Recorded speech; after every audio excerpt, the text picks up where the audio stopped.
Okay, so there are a few approaches to getting information out of string theory. So we can compute scattering amplitudes. So this is, of course, perturbative string theory. And it's interesting for various reasons. One reason is because string theory has a way of describing amplitudes in a much more compact form than in field theory. As I described before, it's described in terms of Riemann surfaces that are, at least mathematically, are much easier to characterize than Feynman diagrams. Of course, we're interested not just in perturbative string theory, but in non-perturbative string theory. But it turns out dualities in non-perturbative string theory imply certain properties of the perturbative amplitudes. For example, there's a conjecture that type 2b has a non-perturbative duality that relates the coupling constant G string with 1 over the coupling constant.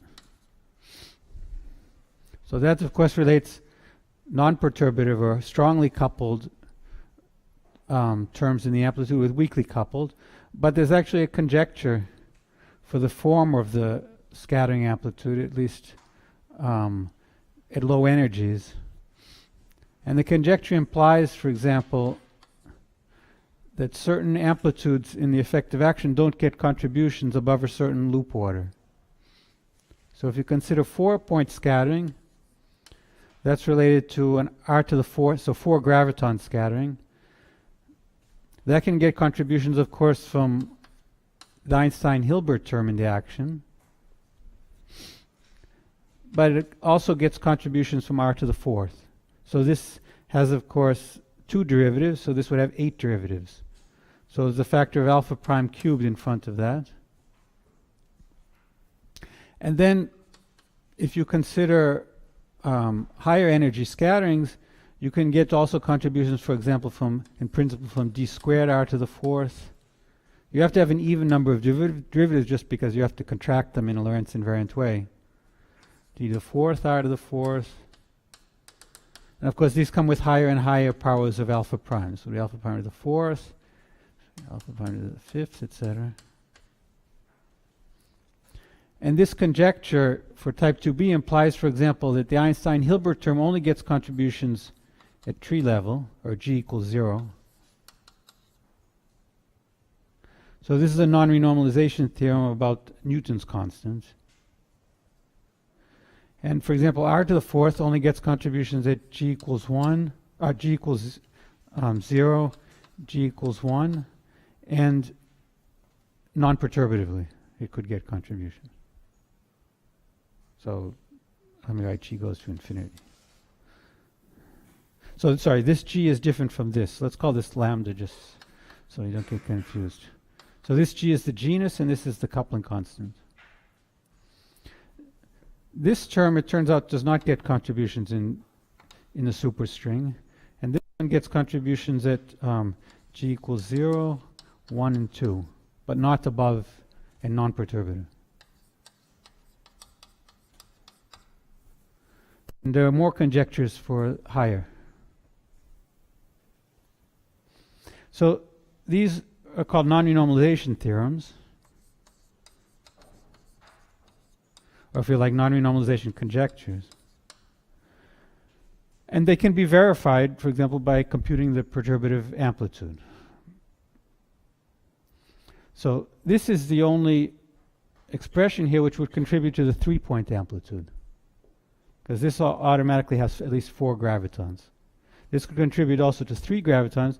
So to prove this, you would have to prove that the 3 graviton scattering does not get contributions above tree level. To prove this, you would have to prove that the 4 graviton scattering does not get contributions without further derivatives above 1 loop, etc. Okay, so these kinds of theorems actually are expected not just for string theory, but also if you have a theory with maximal supersymmetry. So this is type 2b, which has 32 supersymmetries.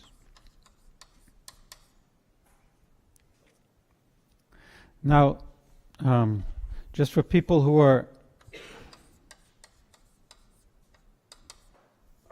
interested, the last term, which is supposed to not get corrections above a certain genus, is d to the eighth r to d to the eighth r to the fourth.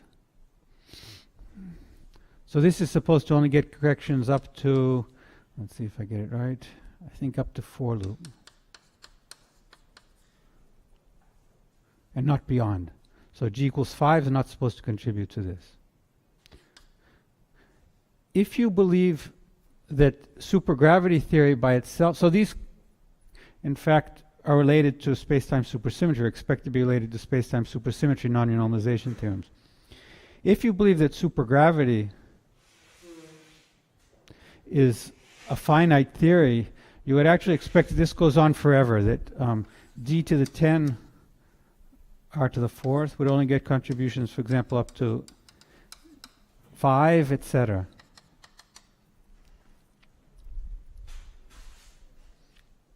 So one way to argue that supergravity theory is not finite is to look at one of these higher derivatives and show that it gets contributions at all genus. Okay. Now that's a challenge because these are higher genus theory, higher genus computations, but it turns out showing that something vanishes, if it vanishes of course, is not so difficult, and I'll sketch how that works. Essentially it comes from the fact that when you do the scattering amplitude computation, you have to integrate over both fermions and bosons, and for each fermionic zero mode, if the amplitude does not have that zero mode, the amplitude vanishes. Okay, so vanishing, at least in supersymmetric theories, usually is a result of the fact that you don't have enough fermionic zero modes in your integrand.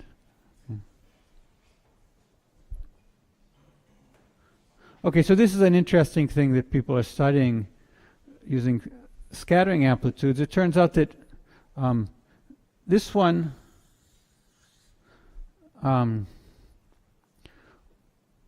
so we can of course try to use RNS formalism or the spinning string to compute these, but as I mentioned, when you compute using the spinning string or the RNS string, you have to do something called summing over spin structures because of this GSO projection. You have to remove the unwanted states like the tachyon. And that means that when you do these computations, you actually have a sum of terms. So for example, at one loop, there are actually 4 terms you have to compute,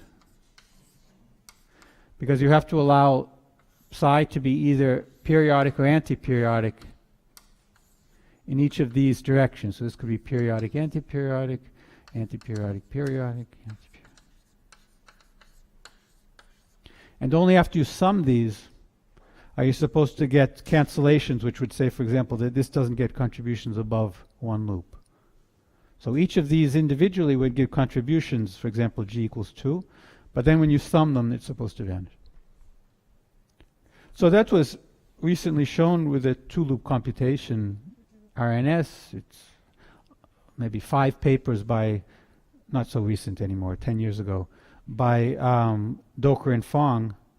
It turns out if you use this space-time supersymmetric approach that I discussed with pure spinors, this is relatively simple to prove. And in fact, it was also proved this, and up to, sorry, this one, I made a mistake.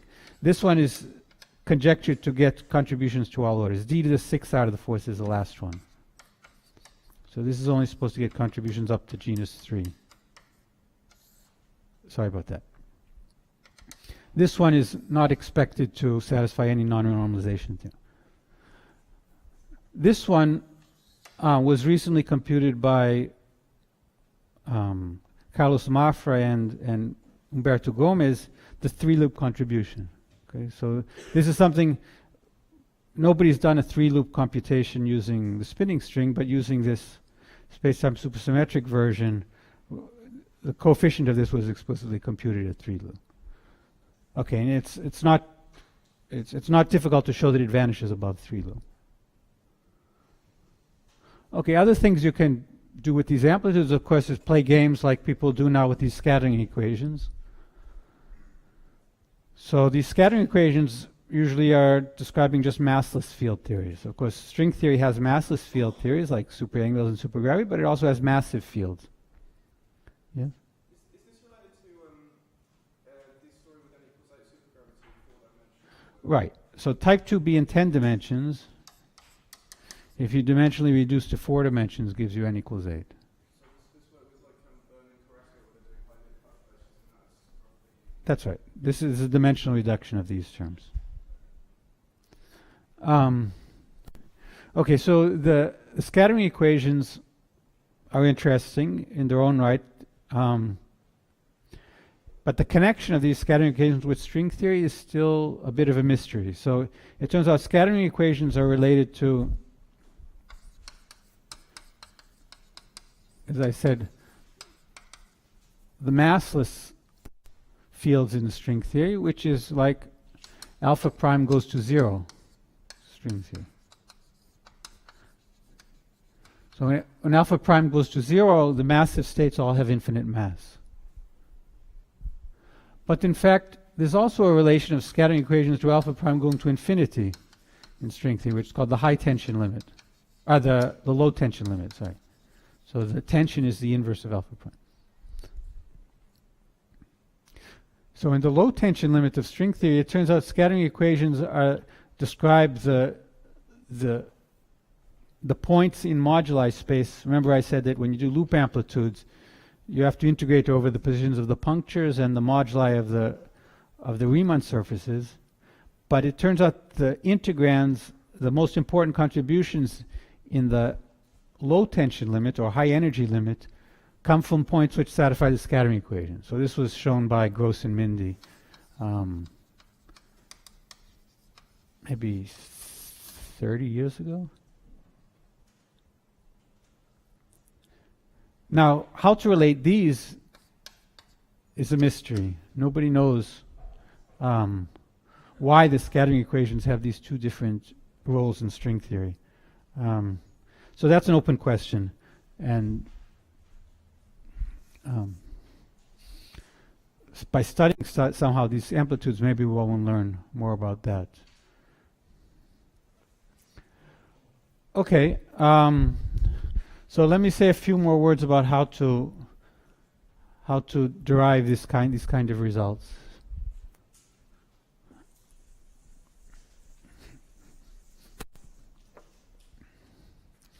Okay, so now instead of doing bosonic string theory, so in bosonic string theory, remember, you have to integrate over dx, and of course dB and dc.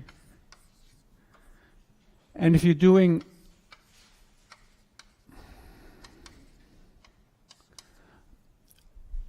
an integral at genus G, you also have an integral over the what are called the Teichmuller parameters of the Riemann surface, as well as an integral over the maybe it's better to write it like this.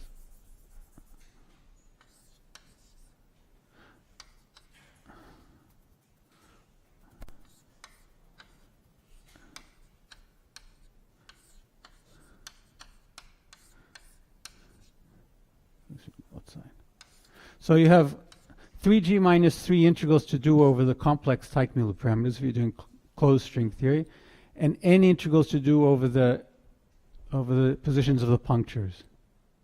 And then you have your action here, and then finally you have your n vertex operators. Now, as I mentioned, in order to have the right ghost number, you have to also introduce 3g minus 3 b ghosts and also their complex conjugate. And these integrals here are related to the choice of these Teichmuller parameters here. I'm not going to have time to discuss this, but you can of course choose different ways to parameterize your Teichmuller parameters. And different choices are related to different choices of these integrals of how you integrate over the b ghosts here.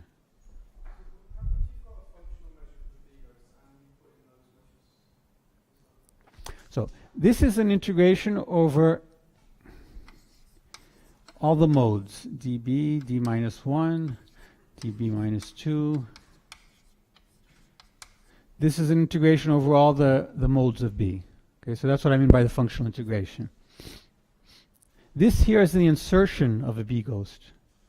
So, and this integral here is over the Riemann surface. So this is, to say it more carefully.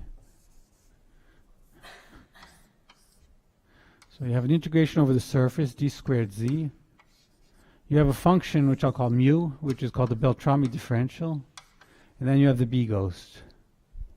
So that's what this expression, that's what this means. And the choice of this Beltrami differential is chosen to correspond to the dual of the choice of this Teichmüller parameter. So you have 3g minus 3 different Beltrami differentials. And that's why, obviously, if they were all the same, this would be vanished because B is anti-commuting. So you have 3g minus 3 different choices here. Okay. And if you didn't insert this, then you would get 0 just from the integrand has to have ghost number 3 minus 3g if you want genus G, because of this Riemann-Roch theorem that I mentioned. Okay, any questions? Okay, so this is the expression in bosonic string theory. In the superstring, it's something similar. Of course, now you have dx, you have d theta. So I should say, if you're doing the spinning string, you have to not only integrate over the Teichmüller parameters, you have to integrate over their worldsheet superpartners. So you have also fermionic parameters you need to describe different Riemann surfaces. So they're called super Riemann surfaces. So these parameters, in fact, just to connect it with the first part of my lectures, these are related to the fact that, remember when I was discussing the string, I chose the gauge E equals 1 and E bar equals 1. Well, it turns out if you have a flat worldsheet, then it's always possible to choose this gauge. So remember the transformation of the Weberine was something like delta E equals epsilon dot, and then there was another term, something like epsilon E, things like this. Okay. Now, locally, you can always use epsilon to gauge away E. But globally, there might be obstructions. So, for example, you can never gauge away the integral of E using epsilon dot, because that's just going to give you a surface term. So there are certain modes you can't remove if you're worried about global degrees of freedom. And in fact, the modes of E that you cannot eliminate are precisely these 3g minus 3 Teichmüller parameters. Okay. So on a genus G surface, there are 3g minus 3 modes of E that you cannot remove by a local gauge transformation. So you have to integrate over those modes. And the B's that you insert here just come from the fact that when you do this gauge fixing, the B and C ghosts are related to this gauge fixing. So when there are certain modes you can't gauge away, you have to introduce the B ghost to compensate. Okay, so that's the connection of these integrals with this gauge fixing. Okay. If you do the superstring, the spinning string, you also have the gauge chi equals 0 and chi bar equals 0. And likewise, there are certain modes of chi and chi bar that you cannot remove with a local gauge transformation, and that's why for the spinning string you also have to introduce some extra fermionic parameters here, so call them alpha or something like that. Okay. Now, when we're doing the superstring in this pure spinor formulation, there are no fermionic obstructions. So you don't have any extra fermionic moduli to integrate over, but I still have the d squared tau from the bosonic. And in addition, I have these fermionic coordinates theta and p. And of course, I also have d lambda and d double. Now it turns out this has conformal weight 0, which means it's on a genus G surface. So there's 16 of these because, well, if we're doing heterotic string or type 1, there's 16. If we're doing the type 2 string, there are 32. So let's say 32 just to be. They all have conformal weight 0. The p's, so you have p's and p bars. So maybe I should call thetas and theta bars just to remind you. You have left movers and right movers. So all 32 of these have conformal weight 0. Here you have 16 of conformal weight 1. And 16 of conformal weight 0, 1. So it turns out there's 16. If you have conformal weight 1, it turns out at a genus G surface, each component of this has G zero modes. So I have 16G of these and 16G of these. So these are the zero modes coming from the integration over the thetas and p's. Now, as I mentioned, if you compute using the usual rules for fermionic integration, so we have all of these objects here.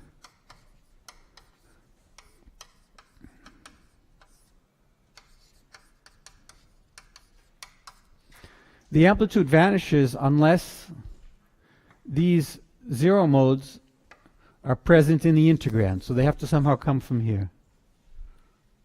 Okay. If you try to integrate something which doesn't have these zero modes, it vanishes. Okay? Just coming from the fact that d theta of a plus b theta is just equal to b. So if you didn't have this theta here, you just get 0. So that's what I'm saying. If one of these zero modes was not present in this integrand, the amplitude vanishes. Okay, so these objects, the thetas and p's, can either come, they're not present in the action, precisely because they're zero modes, but they're present in both the vertex operators and the B ghost. So I have to tell you a little bit about the B ghost. In this theory, there's no object B here, right? Because remember, there were no BC ghosts. But in order to make the amplitude well defined, you have to find something which satisfies the property that Q with B is equal to T. So what is B and T? So Q, remember, had the form C dx dx. So let's do bosonic string theory first. If I compute the commutator of Q with B, what you find is dx dx. That comes from this term here. And you also get a contribution from here, which is something like B dc plus d of bc. This is defined to be the stress tensor, which generates conformal transformations. So these, of course, are all covariant. And this object, if you commute it with any field, it will generate the conformal transformation. The reason why you have these extra terms here is because the B and C ghosts don't carry conformal weight 0 and 1. They carry conformal weight -1 and 2. That's why you have this extra term. Now, in the pure spinor formalism, Q has the form lambda alpha d alpha. So finding something which, now T is easier to define. T is equal to, it's the stress energy tensor. It's dx dx plus p d theta. And then you also have a term from the pure spinors. So here there are no terms like this because all of the terms have conformal weight 0 and 1. And now the question is, can you find a B satisfying QB equals T? And it turns out you can, but it's kind of complicated. So it has things like dx slash p. Has all kinds of terms in it. I'm not going to try to write all the terms down. So it's something which is constructed from the other fields, from the x's, the thetas, the w's, and lambdas. It's not an independent variable like it is in the bosonic string theory. It's something which is constructed out of these variables such that it satisfies Q with B as T. Okay? So this object can also contribute zero modes, just because it's constructed out of these thetas and p's. So we need, this is the prescription for the scattering amplitude. And as I told you before, the reason why you need these terms, of course you need it because of the ghost number conservation, but you also need it because you can't gauge all the modes of E to equal to 1. So for each mode of E that you cannot gauge to 1, you have a Teichmuller parameter, and you have to insert a B ghost.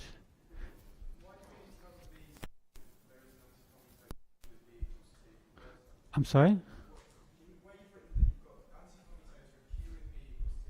Yeah. Okay, that's what I'm starting to answer. So we want to compute a loop amplitude. And in bosonic string theory, what properties, why did we have to have this insertion? The reason why we had to have this insertion is because we had some modes of the Vierbein, E, or the Lagrange multiplier, which could not be gauged to E equals 1. For each mode of the Vierbein which could not be gauged to 1, we need to include an integration over a Teichmuller parameter, and this object here. And why this object and not another object? Because if you change your choice of your Teichmuller parameter, you have to change your choice of this. So the two are related. This is the dual to this. Now it turns out that the deformations which you use to gauge E equals 1 are precisely the conformal transformations, which are generated by the stress tensor. So the fact that Q with B equals T is related to the fact that this Teichmuller parameter essentially describes which transformations you can, which components of E you cannot gauge to 1 using conformal transformations. Okay? So that's where this T comes from. Now, as I said, in the superstring there's no B ghost, but you still need to insert an operator here, which has the property that Q with this operator is going to give you T. Okay? So in order to have the same properties that when you change your choice of Teichmuller parameters, this will compensate in the correct way. Okay. Yeah. Well, the modular transformations are finite transformations, discrete. So, for example, I discussed you have L1 and L2, and I said, for example, one transformation is the Teichmuller parameter is L1 over L2, and I said one thing you could do is switch what you're calling L1 and L2. So that would take tau into 1 over tau. Now, that's a discrete transformation. Now, of course, you could do a continuous transformation, which is just tau goes to tau prime of tau. So that's just a different choice of parameters. So with these continuous different choices of parameters, that's more precisely related to these Beltrami differentials. Okay. Okay. Any other question? Okay. So in the superstring, what you find is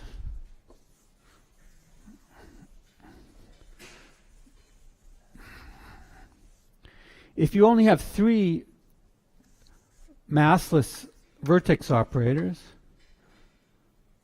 so that's the case if you want to compute just the Einstein-Hilbert term, you find that this amplitude always vanishes, essentially because you don't have enough thetas. So you need to have 32 thetas in order for this amplitude to vanish. That's true at any genus. It turns out if you look at higher genus, that was too quick, sorry. No, it's related to the p's also. So in any case, what happens is that for 3 vertex operators, what you find is the amplitude does not have 32 thetas and 16 GPs and 16 GP bars unless you're at G equals 0. Okay. So that automatically implies that this contribution to the scattering amplitude vanishes unless you're at G equals 0. Okay.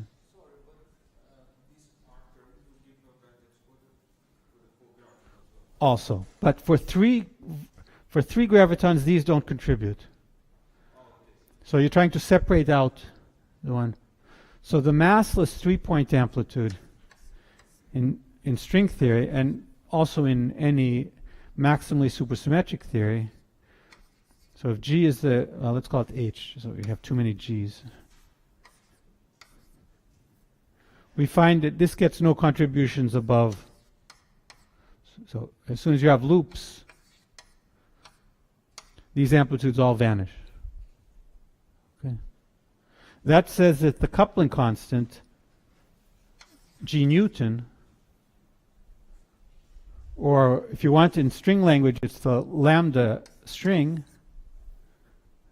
it doesn't run. So it's, if you know it at tree level, you know it for all loops. Okay. So that's a property of these maximally supersymmetric theories. Okay, the next thing to do is r to the fourth. So it's a similar computation. Now you have 4 massless vertex operators. And again, you can show that you only get enough zero modes if G is equal to 0 or G equals 1. Okay? So it's not complicated computations. You just have to count the number of zero modes. Okay?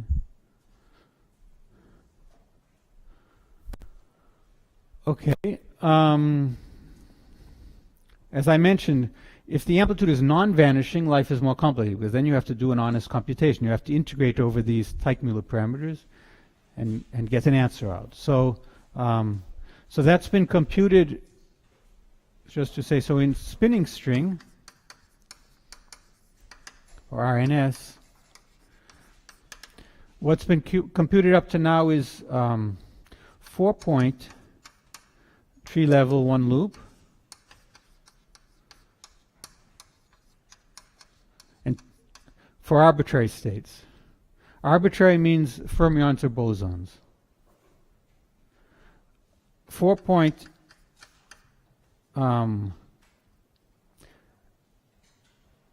two loop only for bosonic states. So nobody's done a 4-loop, a 2-loop computation with external fermions. Okay. The 3-point is, of course, vanishing if you go above tree level, so there's no point in doing 3-point. And it's also been done 6-point tree level arbitrary, okay, bosons and fermions. So it's just because when you compute for bosons, you need to use these Ramon vertex operators, or these spin fields, and life gets messy very quickly. So, yes? Yeah?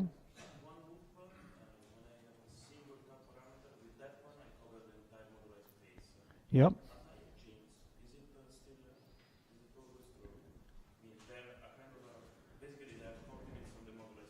Yes. So I think your question is what you mean by choice. So you have, maybe you're thinking of period matrices. So you can describe these taus by certain period matrices. And so the period matrices are associated with, you have some one form and you have to integrate the one form around a non-trivial cycle. And that gives you some tau ij. So up to 2-loop, you can describe the taus with these period matrices. Above 2-loop, you can't. You cannot. You have more taus than you have period matrix elements. So you need other parameters. Now, I still don't know exactly what you're asking, in the sense that, so there's a fundamental region for these taus. I don't know if that's what you mean by one tau. So you have to take tau in this fundamental region, and to a point in this fundamental region. Yeah, so there's a point tau. So at higher genus, the fundamental region gets more complicated. But as long as you can always describe the surface as a point in this fundamental region. No, that's the definition of the fundamental region. Yeah, so at higher genus, the fundamental region gets more complicated. But again, as long as all the Riemann surfaces are described by a point in this fundamental reason. So the mathematicians, of course, have studied this. Any other questions? Just for massless. So if you're doing open strings, it would be gluons. If you're doing closed strings, it would be gravitons or Ramon or dilitons, but not Ramon fields. So when I say bosons, I mean Schwarz.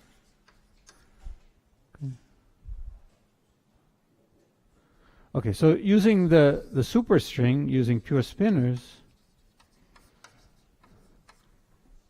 so I should say that for tree level in one loop,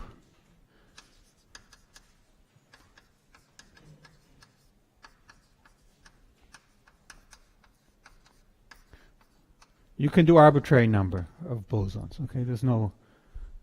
So the superstring in pure spinor, you can do n-point tree level one loop for both bosons and fermions.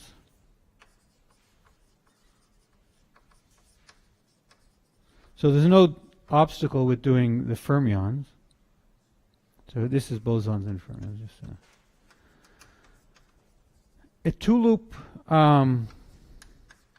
what's been done up to now is 4-point, again, bosons and fermions. And as I mentioned, at three-loop, people have also done 4-point, Maffer, bosons and fermions, just a low energy limit. So the contribution to the D6 star to the 4. Okay, so we see that, for example, the main difference between here and here is that one can go to higher loop order, and one can always include both bosons and fermions. So, so those are the advantages. Yes. Yeah. So these appear. The reason why bosons and fermions appear are just as easy or just as hard is because they always appear in these multiplets. Okay. And in fact, this way of describing things is also convenient for comparing to the scattering equations. So, okay, so I think that's what I wanted to say about amplitudes. Are there any questions? Yeah.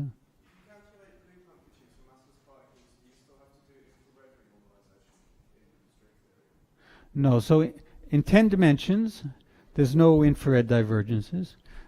Now there could be ultraviolet divergences, but in string theory, those go away. Now if you compactify to 4 dimensions, yes. So if you try to compactify to 4 dimensions and write the analogous amplitudes in 4 dimensions, then you have infrared divergences, which you have to describe, which are related to the radii of the compactification, and that, yes, you have to include. The other thing I wanted to mention is, why haven't we gone beyond 3-loop? Okay.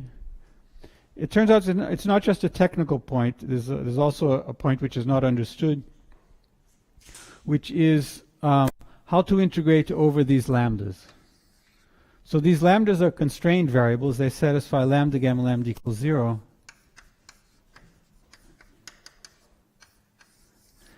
And it turns out something special happens when lambda is equal 0. So when all the components of lambda equals 0, this obviously satisfies this. But it's a singular point, because if you're away from lambda equals 0, remember I told you how to parameterize the pure spinor as long as one of the components was non-zero. If all the components are 0, it turns out it contributes in a very singular way to this amplitude. That turns out to start to cause problems at 3-loop. If you look at at either more external lines, or you look at higher energy contributions. And certainly above 3-loop, it will cause more problems.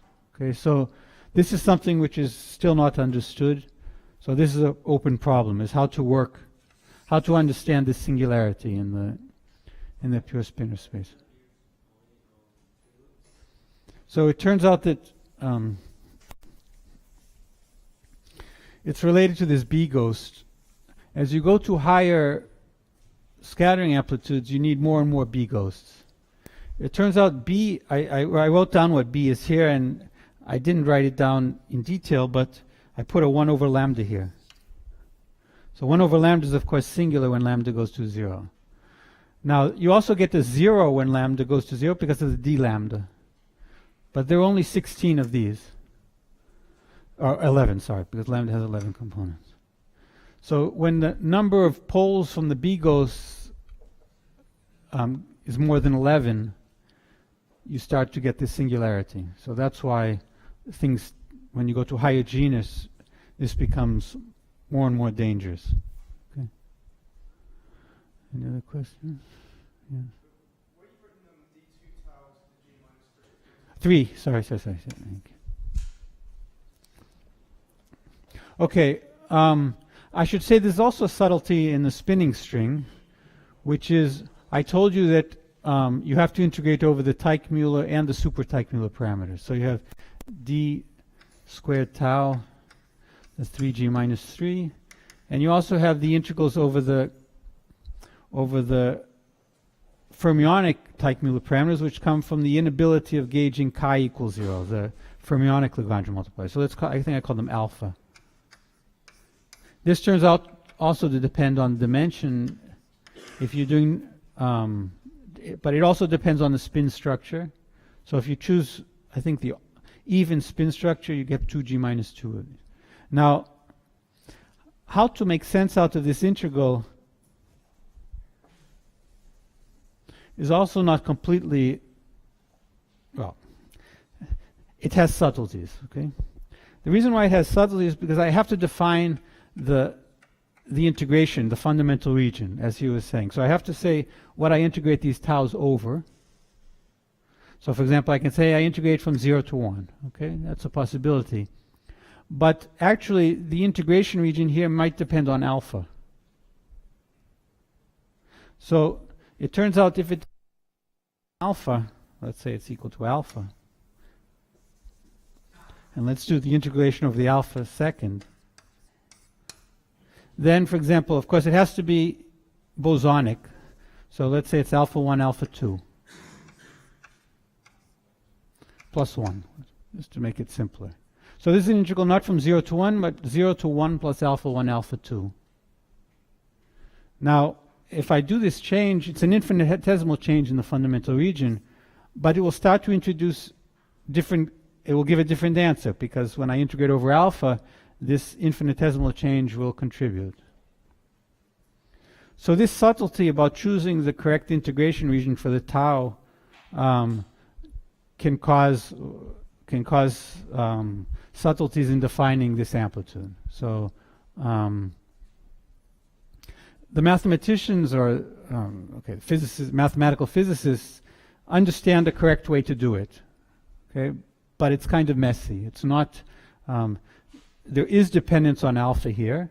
So you might say, well, let's just pretend that it doesn't depend on alpha and we just do it naively. That gives the wrong answer. So the correct way to do it is to include this alpha, and then you have to do this integral more carefully. So this is there are different ways to describe what this is. Sometimes it's called an ambiguity in the moduli space. It's not an ambiguity because people now understand how to do the integral, but it's a subtlety for sure. Okay. If this subtlety is somehow related to this lambda equals 0 subtlety, it's not clear. It might be. So there's subtleties in both of these expressions. This also only gets relevant if you go to a high enough genus. So they may be related, but certainly nobody has figured out any relation between them. Okay, so these are open problems. So bosonic string theory, although bosonic string theory has problems with the tachyon, at least these expressions are better understood. So in the superstring, there's still some open questions which I think people can make progress on in the future. Yes? So this sounds like there's a lot of benefits to pure spinner. Yes? Benefits to RNS formula over pure spinner. Okay, so there are some. So for example, if you just want to do bosonic scattering, so for example, this expression here is written just in terms of x's. There's no thetas, right? So the expression you get out here is something like, if I was doing Yang-Mills scattering, I would just get something like FMN, AMAN.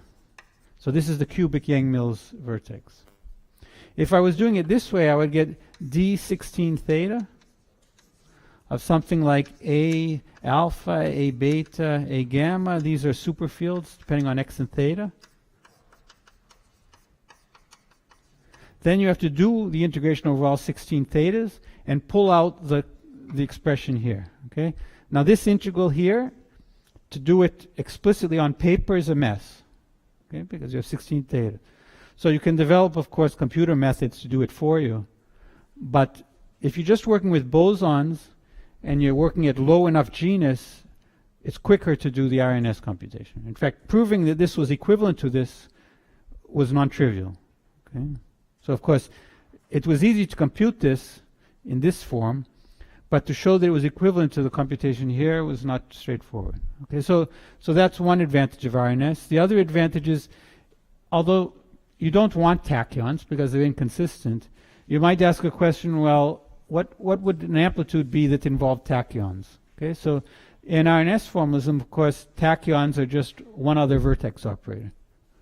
So although maybe they're not interesting from the supersymmetric point of view, one can ask the question, what's the scattering amplitude for n tachyons? Using this pure spinor approach, that's a mess. So this is nice for describing space-time supersymmetric states, but as soon as you try to describe something non-space-time supersymmetric, type 0 or tachyons or things like that, that's extremely messy using this. Okay?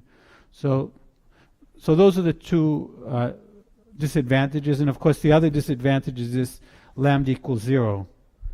That it's still not, there's still no nice way of treating that subtlety.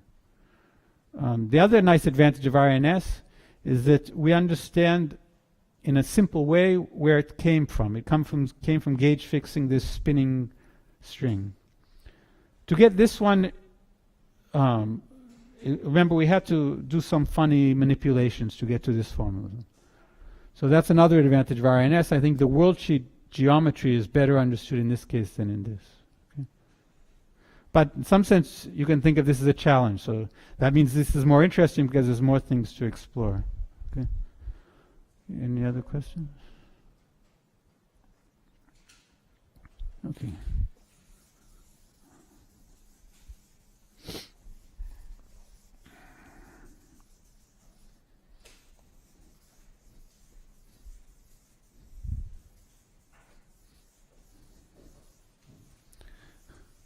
Okay, now, in fact, that brings up another question which I haven't addressed yet, is how do you show that these two formalisms are equivalent? So they're both supposed to describe the same amplitude, and every amplitude that's been computed using these two, so when I write this I mean the RNS, d psi and d beta gamma. Everything that's computed using the spinning and the superstring agrees, at least when the external states are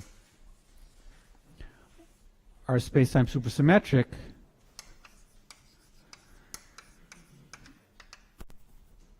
But how to prove that they're equivalent? So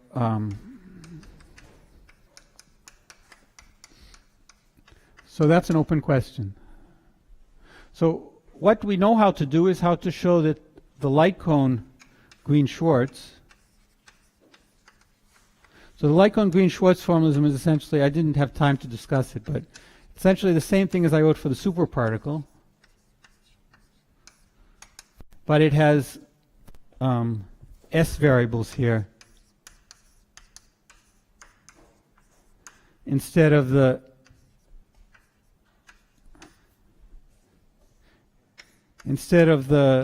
psi variables.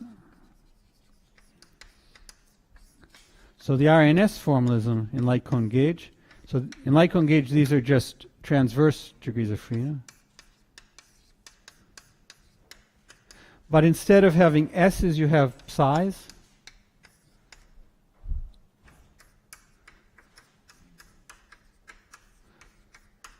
And in light cone RNS, you only have the transverse psi's, just like you only have the transverse x's.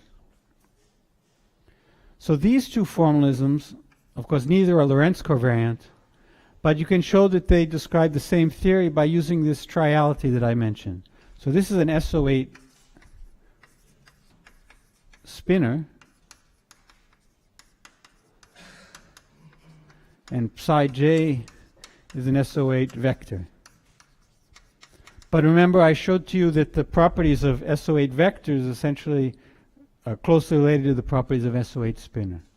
And in fact, you can show, it's not difficult to show that amplitudes computed using this are equivalent to amplitudes computed using this. Now, I didn't show you how to compute amplitudes using either of these. It's kind of messy because in light cone gauge, as I mentioned, you don't have conformal symmetry. But you can show these two are equivalent. So these are the covariant versions of this. So this would be like covariant Green-Schwarz. And this would, of course, be covariant RNS. Showing that these two are equivalent is much more complicated, just because the ghost structure is completely different. Okay. So that's another open question. And this is, of course, an important open question. Okay. If you found this equivalence proof, then maybe you would even be able to relate this ambiguity I mentioned in these amplitudes with the lambda equals 0 in this.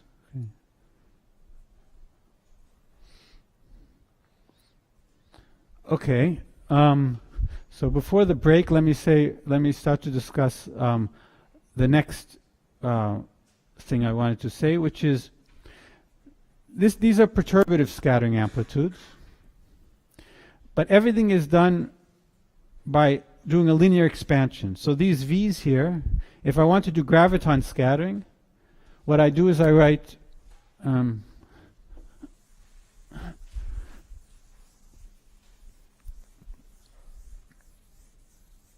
GMN to be A to Mn plus HMN, and then I scatter these H's. Okay, so for example, to compute the R to the R term, what I have to do is I have to write the Einstein-Hilbert term in terms of G, then expand in this way, and you'll find that R has a term like R dH plus, and then there's a term dH. And this would give rise to a 3-point scattering, this would give rise to a 4-point scattering, etc. So if I wanted to show that my scattering amplitudes reproduce the usual Einstein-Hilbert action, what I would have to do is have to compute an infinite number of these perturbative amplitudes and show that they all combine just to reproduce this square root of GR. So it's kind of complicated using scattering amplitudes to recover the Einstein-Hilbert action. That's because this version of string theory is not manifestly space-time diffeomorphism invariant. Okay? You're working only to linearized order in this H, so you never see the full metric. You only see the deformation of the metric. Similarly, if I wanted to do the R to the fourth, I would have to also expand in H, etc.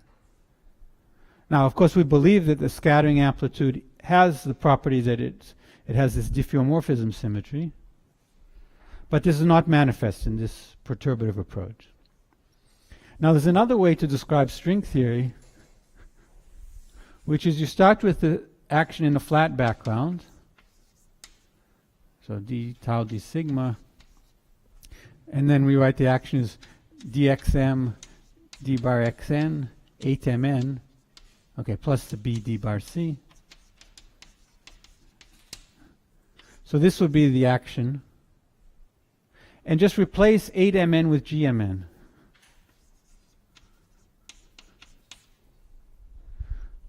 And now we can define this to be the action of the string theory in a curved background. Okay. And instead of computing these amplitudes using the flat metric, we can compute using the curved metric. Okay. But now there's a question you can ask, which is, okay, when we did this in a flat background, we had this, and we could show that the action is conformally invariant, or if you like, the BRST operator. The BRST operator, remember, was 8mn c dxm.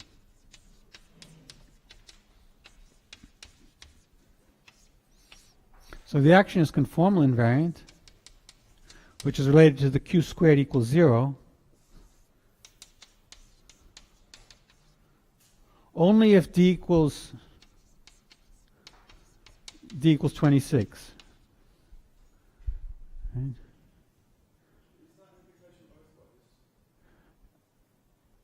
No. So let's see. So is it both ways? So the answer is not. I mean this. So this is correct. Q squared equals 0. Yeah, if and only if d equals 26. So that's both ways. Now this implies that the action is conformally invariant. Now, if you could have the action being conformally invariant, I don't know. I haven't thought about it. If it's possible to have the action being conformally invariant without q squared equals 0, I'm not sure. Probably not. Okay, but in any case, my point is that if I replace this by g, and I replace this by g, it's no longer clear that q squared equals 0. So you can show that q squared equals 0 at the classical level, but as soon as you try to keep track of normal ordering, or this is conformally invariant at the classical level, that's trivial just because if you rescale z with f of z, these will rescale in the same way as before, and this is just invariant. I mean, this is just a scalar under conformal transformation. So at the classical level, this is conformally invariant, but what you find is that at the quantum level, this is no longer conformally invariant. But what you find is that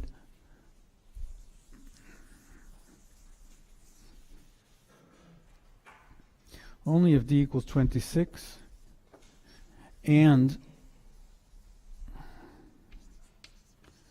gmn of x satisfies Rmn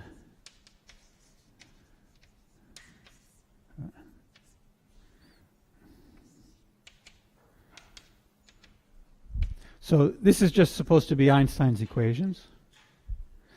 And it turns out that there are alpha prime corrections if you go to a higher order. So these alpha prime corrections come from the fact that the effective action that I was describing before, this r and r to the fourth and d to the fourth, r to the fourth, this is alpha prime cubed.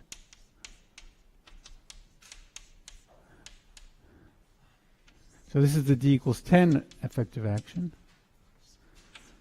If it was just r times square root of g, this is d10x. The equation of motion from this is just Einstein-Hilbert, I mean just the Einstein's equations.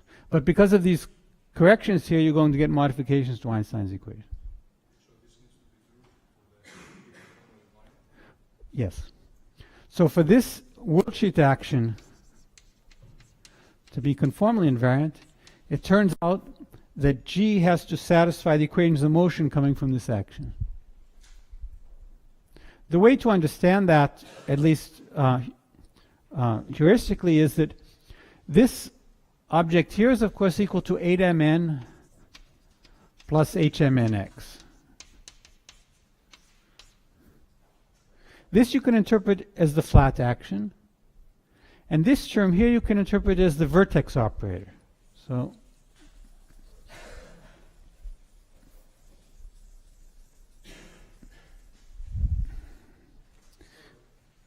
just one second.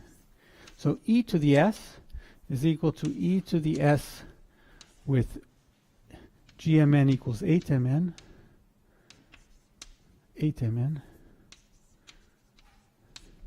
times exponential of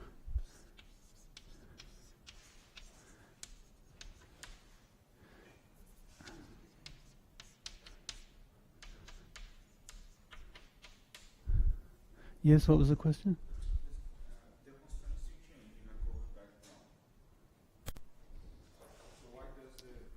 Yeah, the constraint is now gmn dx d bar xn. Yeah?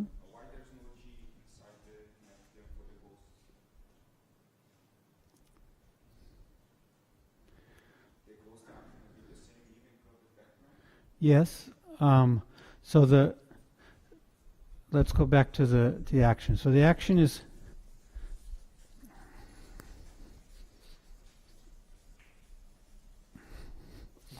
So the starting point would be S equals d tau d sigma. You'd start with px dot, that's the same as before.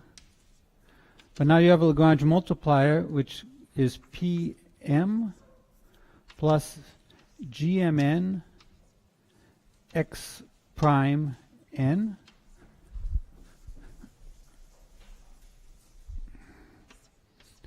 P, let's call it Q, GQR, X prime R, and then everything contracted with. So this would be the starting point. Okay. Now again, we're going to gauge fix E equal 1.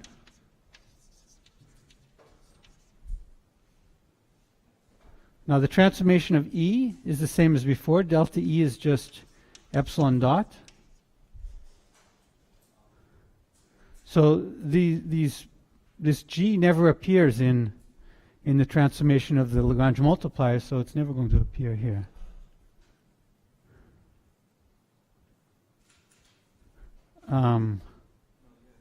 Okay. Any other question?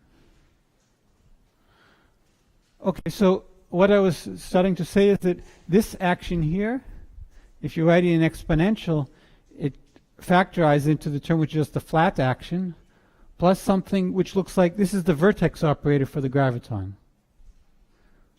So remember, the vertex operator for the graviton was just dx d bar x. So this looks like a flat action with an exponential of vertex operators. So this, of course, you can expand e to the s flat 1 plus, let's write it as v graviton plus 1/2 VV plus 1/6 VVV. So I'm just expanding the exponential. So it's a sum of terms with a different number of vertex operators. And we know that this amplitude is only consistent if each of these vertex operators are conformally invariant. Okay. Conformally invariant means that QV graviton equals 0. So that's why it's reasonable that this action is, that the equations of motion for the gravitational field are related to the fact that this vertex operator should be conformally invariant.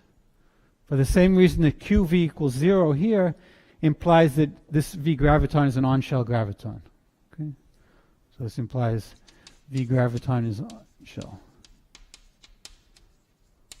Okay, so that's why the on-shell equations of motion for gravity are related to conformal invariance of the worldsheet. Okay, so this is how to describe bosonic string theory in curved backgrounds. This turns out to describe curved gravitational backgrounds. If you want, it's easy to also describe other kinds of backgrounds by introducing also the B field here. So this is symmetric, this is anti-symmetric. And you could try to put the dilaton here, but actually that doesn't work. If you want to figure out how the dilaton enters, you have to add a new term to the action, which is alpha prime times the worldsheet curvature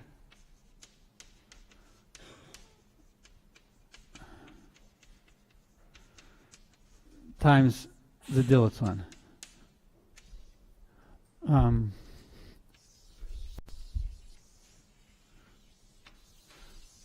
So this is the action for bosonic string theory in a background where you've turned on the massless fields. So the massless fields for bosonic string theory are the graviton, the antisymmetric tensor, and the dilaton. Now the last thing I'll say before we break is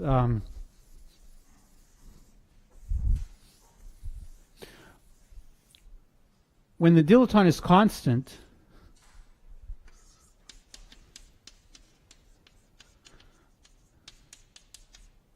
it implies that d tau d sigma r alpha prime phi is just equal phi times alpha prime times d tau d sigma of r. That's what's called the Euler number. So for a two-dimensional surface, that's equal to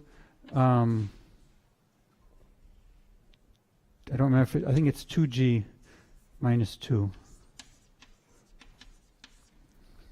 Okay, so for a sphere, the curvature is, maybe there's a factor of 2 pi or something like that. For a sphere, the curvature is 4 pi. So that's g equals 0. So it's minus 2g, sorry. For torus, the curvature is 0 when g equals 1. For the genus, etc. Okay, so this is the Euler number. So that means if phi appears in the action of this type, it means that at genus G, you always get, or at G loops, you always get a factor of e to the 2 minus 2g times the constant mode of phi, which I'll call phi 0. Is it clear? So if I take the exponential of this action, I'm going to get the exponential of this term here.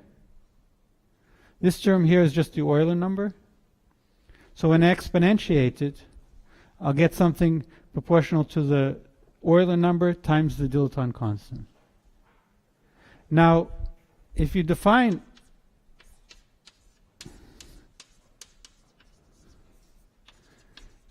the string coupling to be equal e to the phi 0, then this means that at genus G, you're going to get power of the string coupling of this type.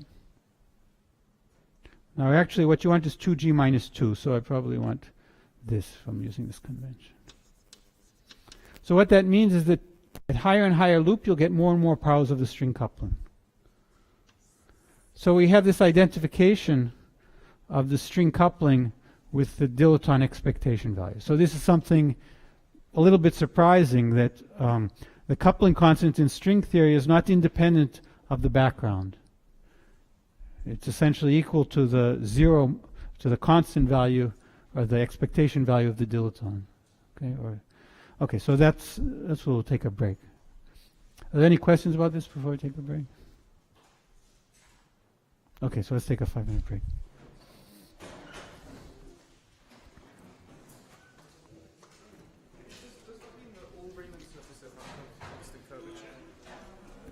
All Riemann surfaces? No, okay, so the other reason for describing curved backgrounds is, of course, because we want to describe physically curved backgrounds. So ADS5 times S5, for example. So, of course, there are other backgrounds we can describe which are much simpler. So, for example, just toroidal compactifications or simpler types of backgrounds. But if we want to describe ADS-CFT, we have to understand how to generalize this in the presence of Ramon field. And as I said a few times, we don't know how to do this using the RNS formalism. So what we do know how to do it is using Green-Schwarz or using the pure spinor formalism. And of course there we have to introduce the thetas. So let me sketch how this is done.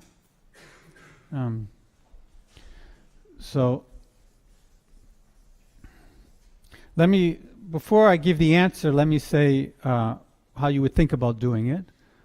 So the way you would do it is, of course, you would expand G with eta plus H, where H is, of course, now the ADS deformation. But you also have to add the vertex operator for the Ramon field. So the Ramon field is a 5 form. So that means it has 5 indices.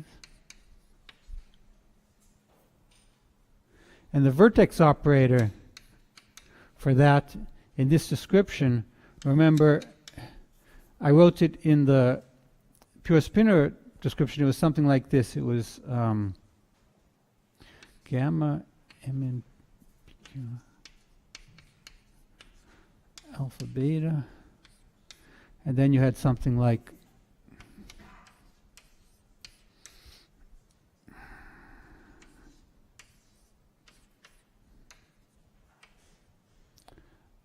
this actually should be an up index.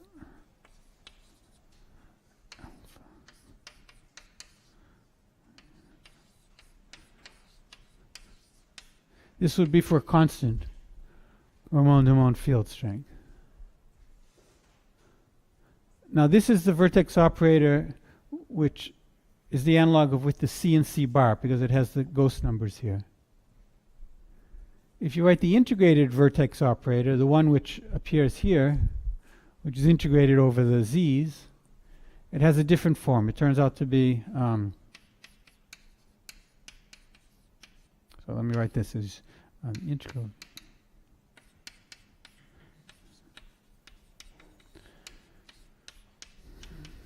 It has things like P alpha,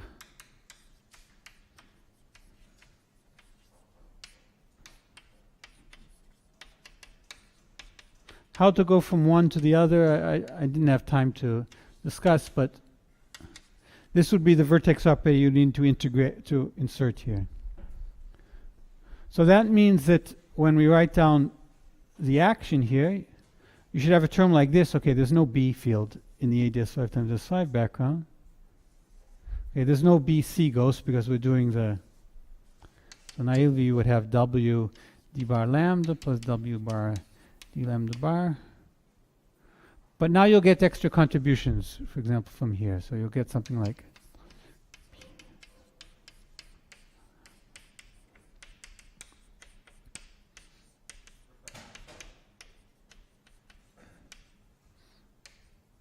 what was the question?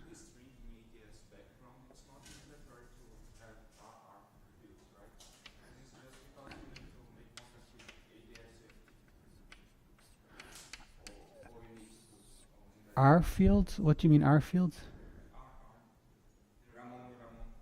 So if you want to do ADS 5 times S5 without Ramon fields, you can do this, but it won't be a solution to Einstein's equations.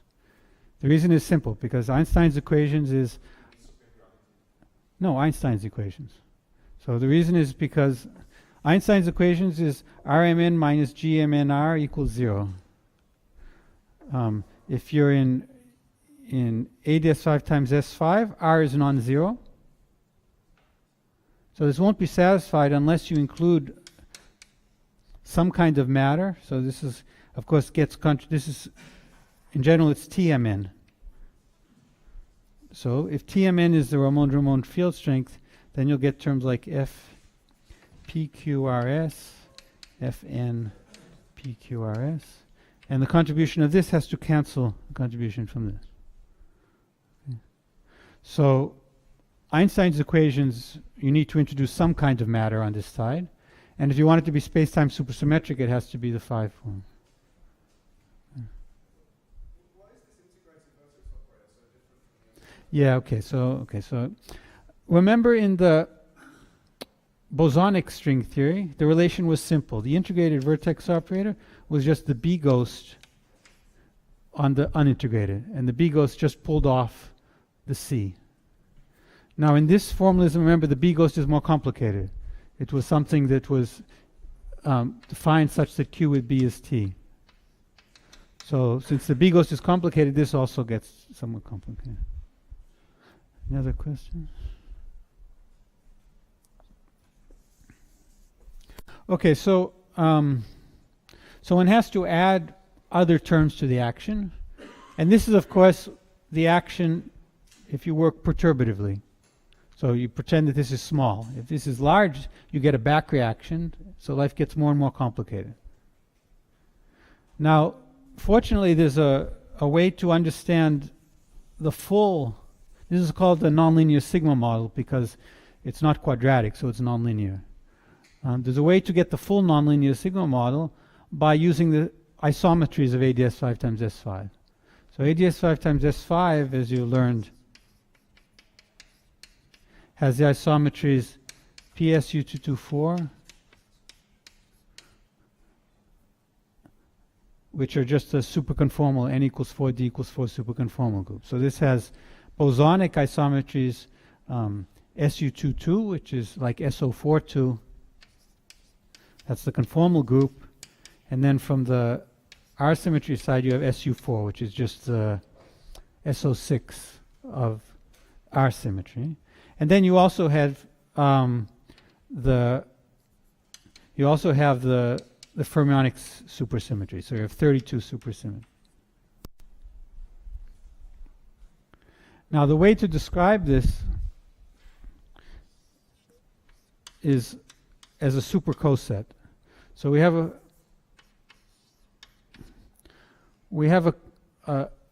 a matrix which depends on 10 x's and on 32 thetas. And we're going to describe it in terms of an element of PSU224. So let's call it G. Where we're going to identify two elements of G. It's identified with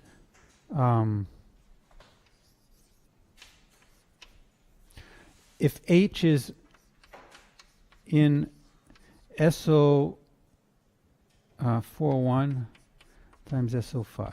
So let's see what we're doing. So G is an element of PSU224.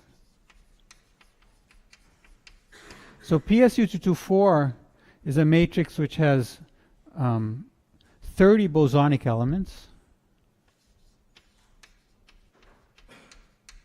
Just because there are 30 bosonic isometries. There are 15 elements of SO42 and 15 of SU4. And it has 32 fermionic isometries. Right? Because there are 32 SUSIs. H is just SO41 times SO5, so that has 20 bosonic. Right? Because there are 10 elements of SO41 and 10 elements of SO5. So if you construct this coset, this has 30 minus 20. It has 10 bosonic elements and 32 fermionic elements, which is the same number of x's and thetas we have. Okay? So by choosing a parameterization of this coset, you can describe precisely the ADS5 times S5 geometry. Okay? And now my sigma model, instead of trying to construct it directly in terms of the x's and thetas and p's, which you can do, it's a mess, you can construct it directly in terms of the g's. Okay. So what does it look like? So this was first done, well, half of it was first done by Matsayev Zeitlin for Green-Schwarz, and then it was completed myself, Bershatsky, and other collaborators for Green-Schwarz and also for the pure spinner. So the action is of this type.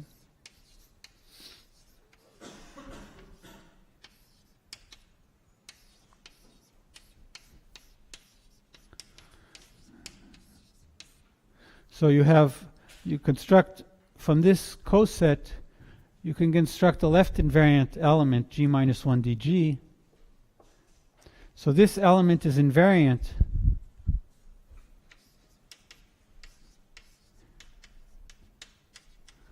under G goes to sigma G, where sigma is constant.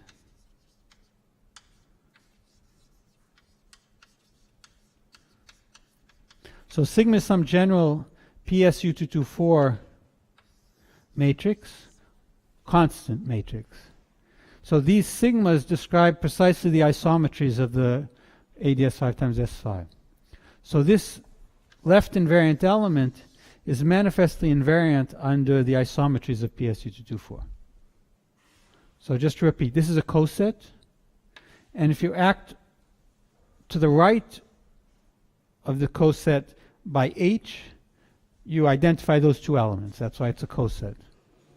But if you act on the left by a constant element sigma, that describes the isometry of the coset. So it doesn't leave the coset invariant, but it leaves this left invariant form invariant. Okay? That's what it's called, left invariant. So this action is manifestly PSU224 invariant under these global isometries. Okay? Now I still didn't tell you how to contract. So this G minus 1 dg takes values in the Lie algebra of PSU224. And there are different ways to contract the indices of those PSU224 Lie algebra elements. And I'm not going to there's some metric here, and I don't want to go into the details of the metric, but the action is essentially this for the piece which doesn't depend on the pure spinor ghosts. So this encodes all the dependence on x and theta. Now you might ask about p. So this depends on x and theta. What happened to the p's here? Well, it turns out if you write this vertex operator, you see p and p bar appear quadratically here. So in the original action, p and p bar only appeared linearly. They appeared like p d bar theta and p bar d theta bar. When you write the Ramon vertex operator, small p appears quadratically, which means its equation of motion is auxiliary. You can integrate it out, just like we did for the capital P's when we did the bosonic string theory. So in fact, in a Ramon background, differently from a flat background, the action can be written without any p's or p bars. Okay? So this is something special about Ramon backgrounds. Okay, so this is the contribution to the action which is independent of the pure spinors. So if you're doing Green-Schwarz, this would be the end of the story. If you're doing the pure spinor formalism, you also have to add a term of this type, which couples the pure spinors, not just you don't have just d/dz bar. Now you get the coupling to the connection. So actually, this del bar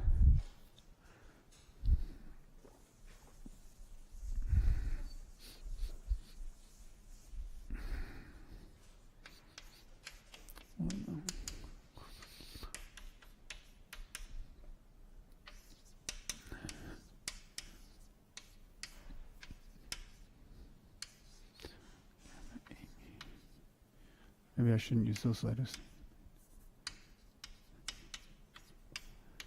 So the coupling includes something which looks like a spin connection. So when you have space-time spinors and you couple to in a curved background, you have to covariantize the derivatives to include a spin connection, just like similar to a Christoffel connection that probably you've seen before. And the spin connection here is constructed out of the G's. And these elements in this Mn direction are the elements in capital G that are in H. So these are the SO41 times SO5 components of the Lie algebra. Okay. So this coupling is required in order for the action to be invariant under the global PSU224 isometry. Okay, so this is the action. It's not so complicated, but it's certainly not a free action. Okay, so it involves couplings of the x's and thetas to this G, and it also involves couplings of the pure spinors to the x's and thetas. Okay, now the next step is to try to compute something using this action. Okay, so what can you try to compute? So the first thing you want to show is that the action is conformally invariant. So you want to show, of course, that this background is a consistent superstring background. So you can write down what Q is. It turns out Q has this extremely simple form. It's just lambda alpha G minus 1 dg in the alpha direction. So G minus 1 dg is just these left invariant currents. And as I told you, they take values in the Lie algebra of PSU224. So 16 of those components, 16 of those isometries, 16 of those components of the Lie algebra are just the 16 supersymmetries. So that's what this alpha component means. It means pick the 16 components of the Lie algebra, which are the fermionic components. And then, of course, you also have the left moving. So if this is Q, Q bar would be the other ones. So it's lambda bar, alpha, G minus 1, D bar G. And now you'll put in, let's call it alpha prime. So it's the other 16. This is integrated over D sigma. Okay, so Q, the BRST operator is still simple in this background, and it's easy to show that Q squared equals 0. and that this action is BRST invariant. Okay, so at least at the quantum level, we have a consistent string theory, and the next step is to try to compute scattering amplitudes.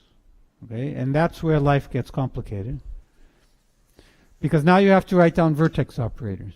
Okay, so that's the vertex operator is obviously going to depend on x and theta bar and on the spinors. And somehow you have to find vertex operators which satisfy QV equals 0. So you want QV equals 0. So this was worked out in various approximations. So for example, it was worked out for half BPS states. So half BPS states would be the analog of the massless states in the superstring. It was worked out near the boundary of ADS. But a complete expression for this in the bulk of ADS, even for half BPS, is still an open question. Not really an open question. We know how to do it. It's just it hasn't been written in a nice form. Yes? Yeah. Yeah. So I can tell you a little bit more what it is, but so I ranges over all the elements of the Lie algebra. So you have 30 bosonic and 32 fermionic elements. The 30 bosonic elements, they split up into the translations in ADS 5 times S5. So this would be A hat equals 1 to 5. And then you also have the rotations. So the rotations you have, it's nice to describe these AB and A hat, B hat. So these parameterize SO4 times SO5. So what I've done is I've split up these bosonic isometries, SO4, 2, and SU4, into things which I'll think of as translations and rotations. Okay? So I have 5 translations and 10 rotations here, and 5 rotations and 5 translations and 10 rotations here. And that's what I'm labeling A hat and AB. Then you also get the fermionic ones. So the fermionic ones I'm calling alpha and alpha hat, or alpha and alpha prime, where alpha goes from 1 to 16 and also alpha prime goes. So these are my 32 fermionic isometries. Now these elements here are the ones that enter here. So this is AB, AB. And then you also get a contribution from A hat, A hat.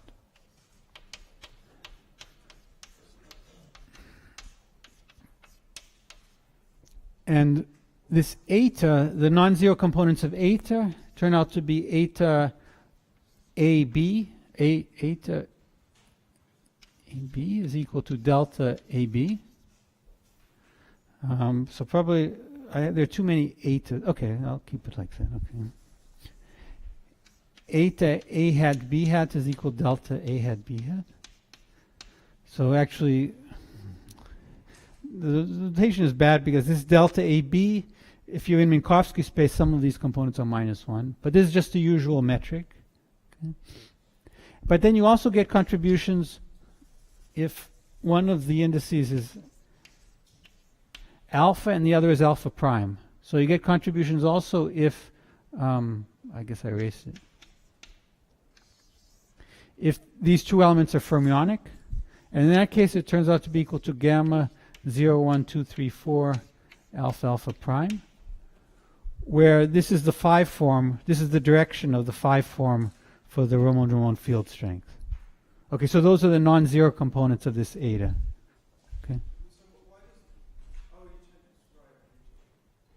So it has some bosonic components, but also has some fermionic components. This one? This one? So that means that this notation here was supposed to be these. So this is the spin connection which is in the SO41 or in the SO5 direction. Okay, other questions? Okay, so this is an important question which I I don't think there are too many people thinking about this. I'm certainly thinking about it. Just how to describe the vertex operators in this ADS 5 times S5 description. So some things you can do already at the level of the action. So for example, I already mentioned this is a nice proof that the action is conformally invariant and that the superstring theory is consistently defined. But of course, one wants to get information out of the theory which would be related to strongly coupled super-Yang-Mills, and that's going to involve computation of scattering amplitudes involving V. Okay, so in some sense, the formalism is there. We know what the rules are, but we don't have nice expressions for the vertex operators like we had in flat space.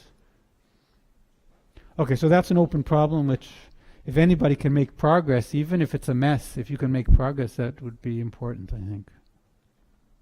Okay, any questions?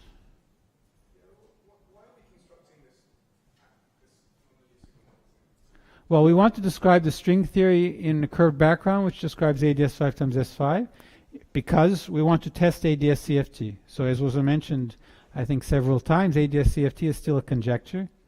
We don't have a proof that that the string theory is really dual, even at tree level. So to lowest, I mean to when n goes to infinity, the leading term, we don't have a proof that string theory is related to super-Yang-Mills in the way that it's been conjectured to be related. So on the super-Yang-Mills side, when the theory is weakly coupled at super-Yang-Mills, we can compute, we can use Feynman diagrams or whatever methods we use for super-Yang-Mills to compute scattering amplitude. One would like the analogous thing on the string theory side, and then you'd get information from both sides, which would be much more powerful. So that's still missing. There are some things that can be done in the string theory side, but not very much. Okay.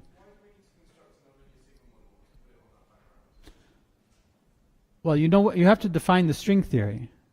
So what does it mean, the string theory? The string theory starts with the Worldsheet Action. So the Worldsheet Action, that was the starting point of that's the starting point of string theory, is what's the Worldsheet Action. The nonlinear signal model is the Worldsheet Action for the ADS 5 times S5 background. So if you don't have the Worldsheet Action, you don't even know what you mean by string theory. Okay. Any other questions? Of course, there might be some more clever way of writing a Worldsheet Action. So this Worldsheet Action is written in terms of x's and thetas. Maybe you should try to find some other description which is unrelated to x's and thetas. But at the moment, this is the best that we have. Okay. Okay, so that's an important open problem. And as I said, if anybody makes any progress, you'll get a lot of attention because nobody knows almost anything about the string theory side, and everybody wants to know. So, okay, there are a few other topics that I'll discuss in the last 5 or 10 minutes. So, is there anything that anybody was curious about and didn't hear anything about yet before I spend the last 10 minutes doing something else? Okay. Okay, so there are other ways to learn about string theory.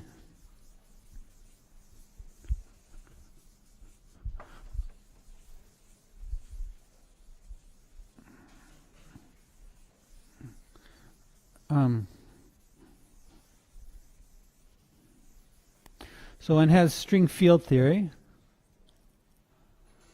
which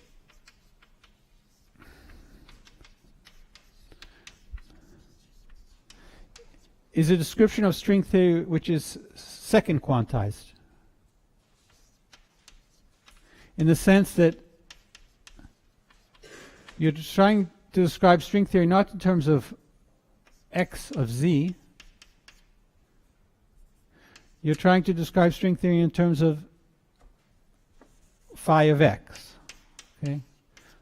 Where the x's, of course, can also depend on z. So in this description, these fields are supposed to be related to the space-time fields in the spectrum of string theory. So this phi is actually closely related to what I was calling the vertex operator. So for example, if you want, it depends not just on x, but on the BC ghosts. And of course, the idea is that it has the same kind of dependence as we had for the vertex operator. So Q phi equals 0 is the equation of motion. And delta phi equals Q lambda is the linearized, so this is the linearized gauge. Linearized equation. And this is the linearized gauge symmetry. For exactly the same reason as I said before. Now, as I also mentioned, there's a nice way of generalizing this to nonlinear, in which instead of being 0, you define it to be something like phi squared. So now this is a nonlinear equation. Now, for this to make sense, because Q has ghost number 1, phi has to have ghost number 1. Okay, so this makes sense if phi has ghost number 1. So we're doing this for open string field theory, open string theory, where phi has ghost number 1. And this phi squared, if you want to do string theory, you have to figure out how to multiply string fields. So this would be a string field. And what was shown to be the correct way to do it for open strings is you have an open string which goes from 0 to pi. So this is the sigma parameter here. And you consider the midpoint, which is pi over 2. And multiplying two string fields just means you glue this part of the string field. So this is phi 1, this is phi 2. You glue this part of string field 2 to this part of string field 1. And then this becomes the new string field phi 3. So this one here. So this would be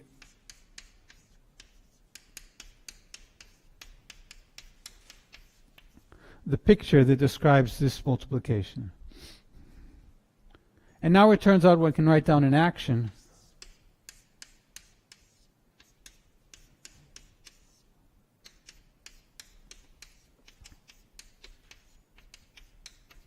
normally you put 2/3 here,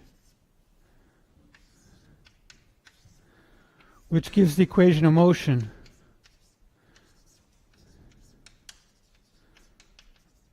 precisely this equation here, Q phi plus phi squared equals 0.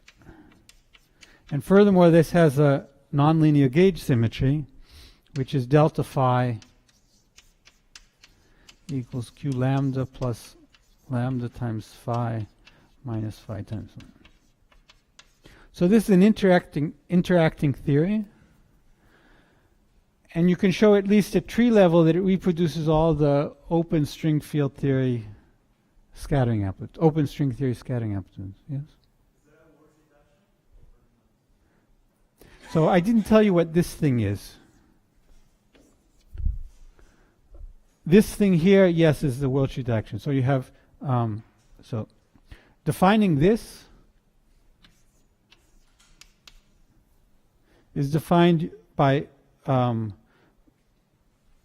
doing some functional integration over the same things that we saw before, where this S, let me call this capital S, this is the Worldsheet action. So to actually compute this, you do a Worldsheet computation. The difference is that the phi's, before I called the vertex operator V, when you're doing the scattering amplitude computation, the V's have to be BRST closed. They have to satisfy QV equals 0. Here, they don't have to be. And in fact, the computation you do, you just stick in these phi's at different points, and you just compute the correlation function. Okay, so this turns out to give something interesting in the sense that it actually knows more than just perturbative string theory. So, for example, this type of action for the bosonic string was showed to be related to, to describe, for example, the decay of the tachyon. So in open string field theory, you of course have a tachyon, but it turns out that the tachyon can be understood as as an unstable, as a field which sits at the top of a potential. So the tachyon means that, of course, m squared is negative,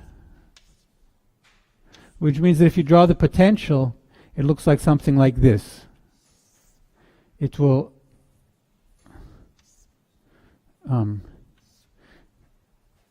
it's trying to decay, right? Because the v goes like m squared phi squared. So if m squared is negative, it's going to become negative as phi becomes large. Now, this is what it looks like at linearized level, because the action is just phi box phi plus m squared phi squared.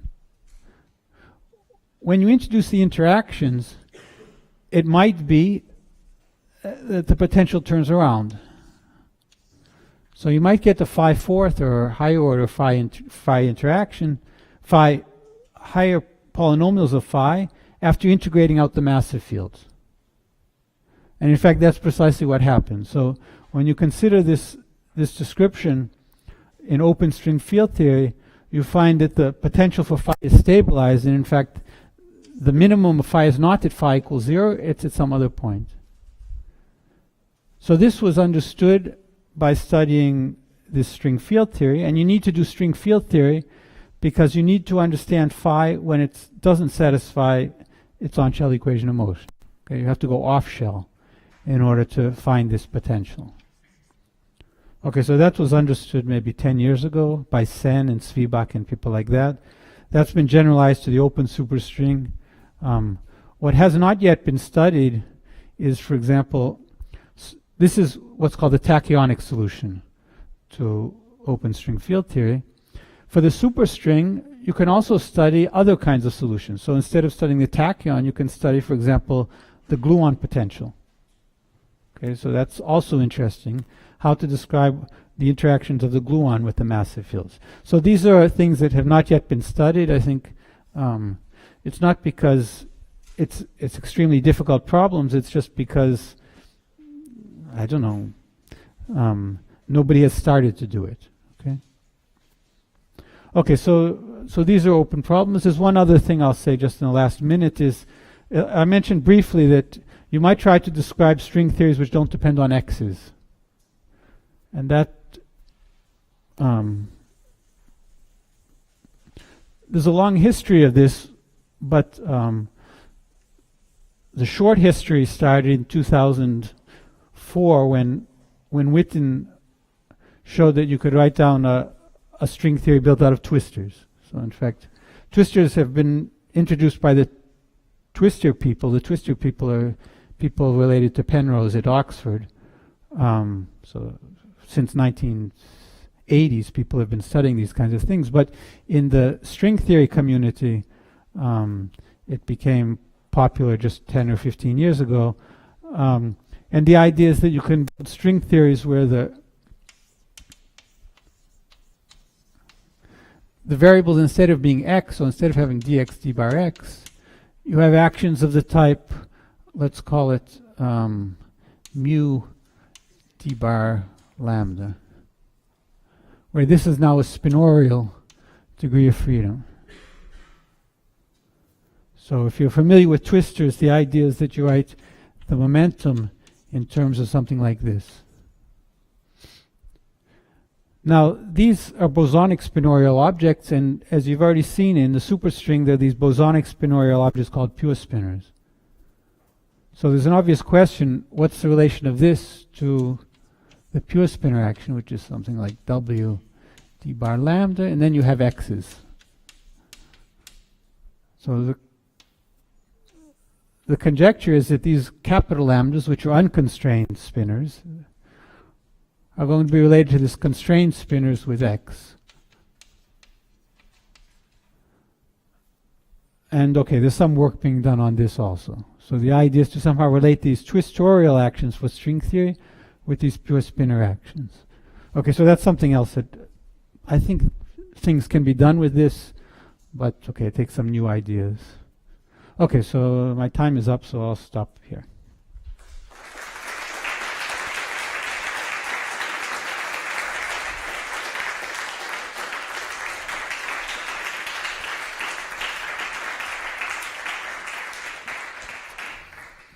So, are there any questions before we go for lunch?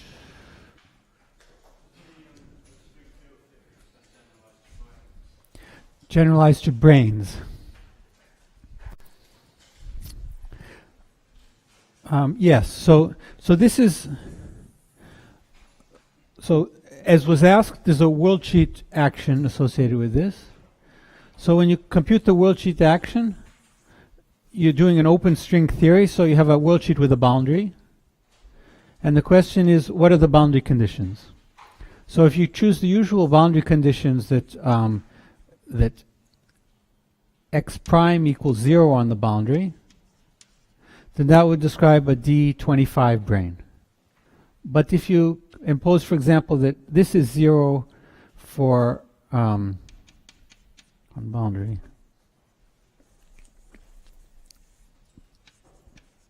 so if this is 0 for m equals 0 to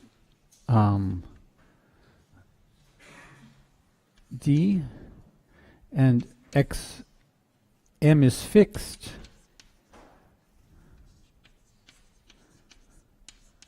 for m equals d plus 1 to 25,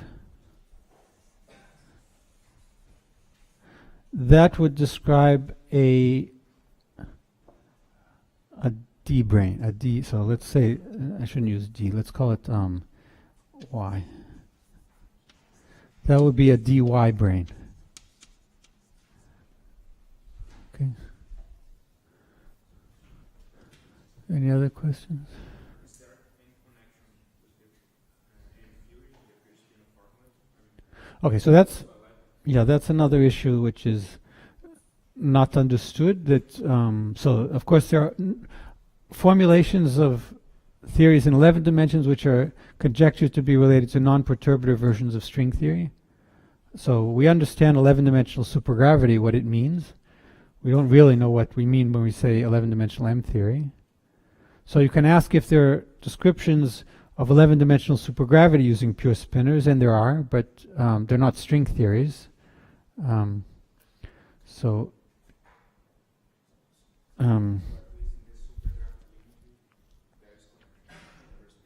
Yes. So in fact, the nicest way to describe this is some work done by Sedual.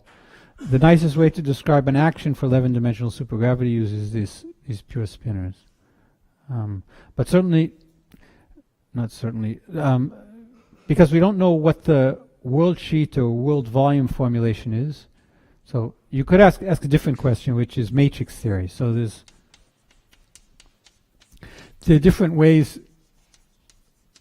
people have conjectured to describe this 11-dimensional theory, and most of them use membranes.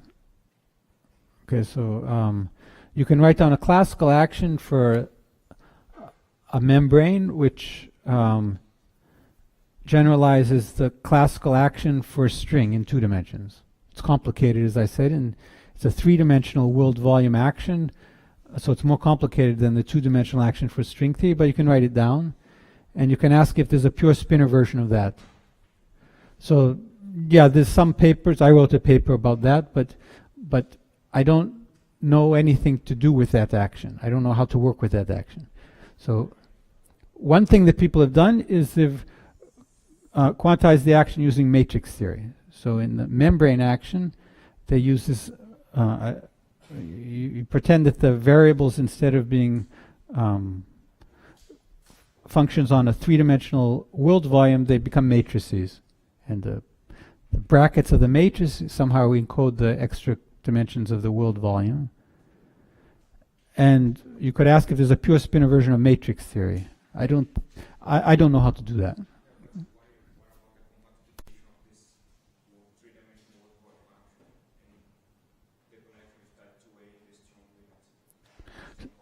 Okay, so so that's all classical. So the classical level, the action that I wrote down for the 3-dimensional supermembrane has this property. If you compactify, you get the type 2A.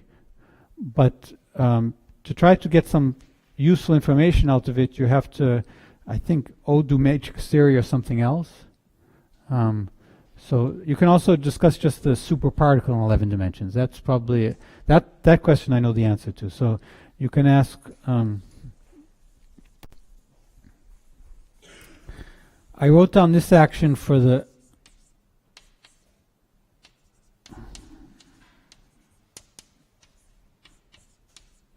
relativistic particle. You can write this down in any dimension. For the superparticle, you can write this action down. It looks like, as I said, in 10 dimensions, this describes 10-dimensional super Yang-Mills. In other dimensions, it describes other things. It turns out in 11 dimensions, it describes, at least to linearized level, supergravity. So it describes d equals 11 supergravity. So you can try to use this action to compute amplitudes in supergravity, but okay, nobody's really been successful at that. But you can also try to covariantly quantize it. So the same way as you covariantly quantize this in 10 dimensions using pure spinors, turns out you can covariantly quantize this in 11 dimensions using pure spinors. So I worked on this, Antonio worked on this, Max also worked on this. So some things have been done with just a superparticle. But with the generalization of that to the string or membrane, almost nothing has been done. So that's another open problem, if you like. That's maybe an even harder problem because you don't know what you're supposed to do. If you're supposed to do matrix theory, maybe that can be done. Any other questions? Okay.